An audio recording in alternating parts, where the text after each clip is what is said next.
Iran ಯುದ್ಧದ ಹಿನ್ನೆಲೆಯಲ್ಲಿ ಈಗ ಹಾರ್ಮುಜ್ ಜಲಸಂಧಿ ಮತ್ತೆ ಜಾಗತಿಕ ಗಮನ ಸೆಳೆದಿದೆ. ಈ ಪ್ರಮುಖ ಜಲಮಾರ್ಗದಲ್ಲಿ ಉಂಟಾದಂತಹ ಅಡಚಣೆಗಳು ಈಗ ಜಾಗತಿಕ ಇಂಧನ ಮಾರುಕಟ್ಟೆಗೆ ಹೊಡೆತ ನೀಡಿದ್ದು, ಇದರ ಪರಿಣಾಮ ಭಾರತದಲ್ಲೂ ಕೂಡ ಕಾಣಿಸಿಕೊಳ್ತಾ ಇದೆ.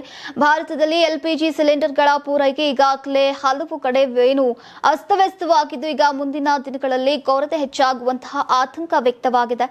ನೀವು ಸಣ್ಣ ಆಗ್ಬೇಕಲ್ವಾ? ಅದು ಒಂದು ಉತ್ತಮ ಆಹಾರದಿಂದ ಸಣ್ಣ ಆಗ್ಬೇಕಲ್ವಾ? ಪ್ರತಿದಿನ ನಮ್ಮ ಜೀನಿ ಸ್ಲಿಮ್ ನ ಯೂಸ್ ಮಾಡಿ ಯಾವುದೇ ಸೈಡ್ ಎಫೆಕ್ಟ್ ಇಲ್ದಂಗೆ ನೀವು ಸಣ್ಣ ಆಗ್ತೀರಾ.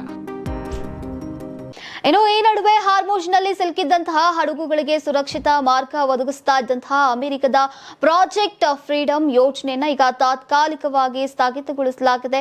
ಅಮೆರಿಕದ ಖಜಾನೆ ಕಾರ್ಯದರ್ಶಿ ಸ್ಕಾಟ್ ಬೆಸೆಂಟ್ ಹೇಳುವಂತೆ ಈಗ ಹಲವಾರು ದೇಶಗಳು ವಾಣಿಜ್ಯ ಸಾಗಣೆ ಪುನರಾರಂಭಿಸೋಕೆ ಒತ್ತಾಯಿಸಿವೆ. ಇದು ಕೇವಲ ಇಂಧನ ಮಾತ್ರವಲ್ಲದೆ ಆಹಾರ, ಗೊಬ್ಬರ ಮತ್ತು ಭಾರತದಲ್ಲಿ ಅಡುಗೆಗೆ ಅವಲಂಬಿತವಾಗಿರುವಂತಹ LPG ಪೂರೈಕೆಯ ಪ್ರಶ್ನೆ ಕೂಡ ಆಗಿದೆ ಅಂತ ಅವರು ತಿಳಿಸಿದ್ದಾರೆ.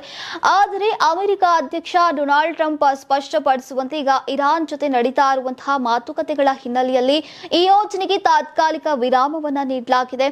ಈಗ ಇರಾನ್ ಬಂದರುಗಳ ಮೇಲೆ ಸಮುದ್ರ ದಿಗ್ಬಂಧನ ಮುಂದುವರಿಯೋದ್ರಿಂದ ಹಡಗುಗಳ ಸಂಚಾರ ಇನ್ನೂ ಸಂಪೂರ್ಣವಾಗಿ ಸುಗಮವಾಗಿಲ್ಲ. ಈಗ ಪ್ರತಿದಿನ ಸುಮಾರು 10 ಮಿಲಿಯನ್ ಬ್ಯಾರೆಲ್ ತೈಲ ಪೂರೈಕೆ ಕಡಿಮೆಯಾಗ್ತಾ ಇರೋದು ಈಗ ಜಾಗತಿಕ ಮಟ್ಟದಲ್ಲಿ ಆತಂಕವನ್ನ ಹೆಚ್ಚಿಸಿದೆ. ಹೀಗಾಗಿ ಈಗ ಹಾರ್ಮುಜ್ ಜಲಸಂಧಿ ಸಂಪೂರ್ಣವಾಗಿ ತೆರೆಯುವವರೆಗೆ ಭಾರತದಲ್ಲಿ LPG ಪೂರೈಕೆ ತಕ್ಷಣ ಸಾಮಾನ್ಯವಾಗುವಂತಹ ಲಕ್ಷಣಗಳಿಲ್ಲ. ಒಟ್ಟಿನಲ್ಲಿ ಈಗ ಹಾರ್ಮುಜ್ ಜಲಸಂಧಿಯ ಸುತ್ತಲಿನ ಉದ್ವಿಗ್ನ ಪರಿಸ್ಥಿತಿ ಭಾರತ ಸೇರಿದಂತೆ ಅನೇಕ ದೇಶಗಳ ಇಂಧನ ಭದ್ರತೆ ಮೇಲೆ ಪರಿಣಾಮ ಬೀರ್ತಾ ಇದ್ದು, ಈಗ ಮುಂದಿನ ಬೆಳವಣಿಗೆಗಳತ್ತ ಜಗತ್ತಿನ ಗಮನ ನೆಟ್ಟಿದೆ.